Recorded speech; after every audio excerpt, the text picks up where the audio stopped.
Hey, what's up? Zach here, and this is the new Nike Court Zoom Pro.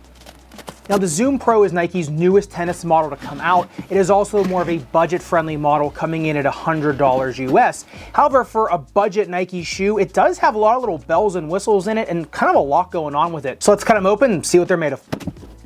Now, the first thing that really struck me about the Zoom Pros was the upper pattern. It really is that more waffling mesh pattern, almost mimicking the outsole tread. It almost reminds me of the second layer of some of the old ballistic Nike shoes, just without the outer protective layer. And the nice thing about this just being a mesh honeycomb pattern is it does breathe exceptionally well. However, it does still have a nice DuraGuard here on the toe cap. And if you look at the durability test on the upper toe cap, 10 seconds highest grit sandpaper, really not even a scuff on there. So if you are a toe dragger, even though the uppers are really breathable and really mesh, they still do retain some decent durability. And moving north here in the uppers up to the lace line and the vamp, the lace eyelets are outrigger, which again, I'm not a huge fan of. They are pretty sturdy. However, I can see after a while of tying these down, these can start to fray, so just watch out for that. However, the tongue in the Zoom Pros is actually really nice, plush, and padded. I really had no discomfort from the laces like in some other Nike models, a little more of the neoprene and more wimpy tongues. So for this being a budget model,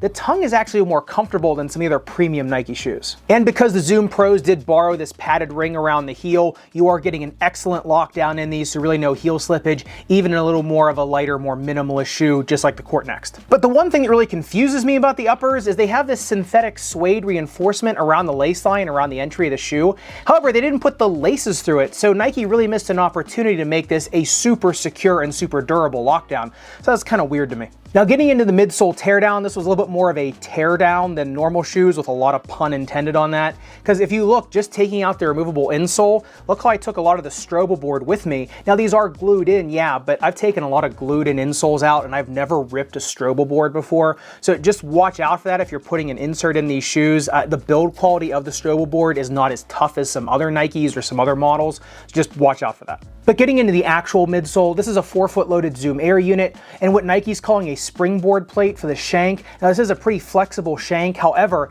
it does go all the way from the rear foot to the junction of the fore and midfoot, so it does give a lot of arch coverage. But the more interesting part about the midsole is the relationship of the heel to the arch to the forefoot.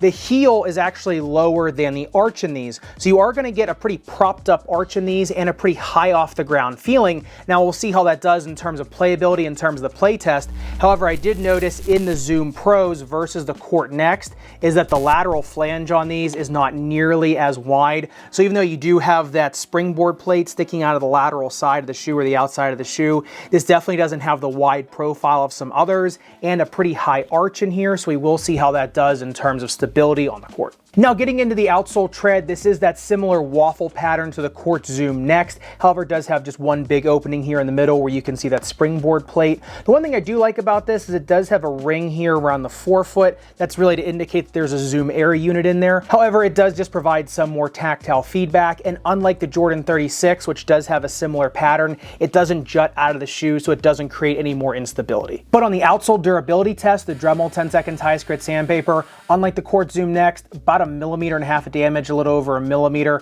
So these aren't going to be as durable as some other Nike shoes, some of that harder rubber compound. However, the tread depth still is pretty deep, so these aren't going to be the least durable shoes out there. They're just not going to be the most durable outsoles either. And in terms of fit, the Zoom Pros will fit a narrow, medium, and wide width foot as long as you go up that half size if you are a 2E. The uppers are pretty forgiving because they are just mesh.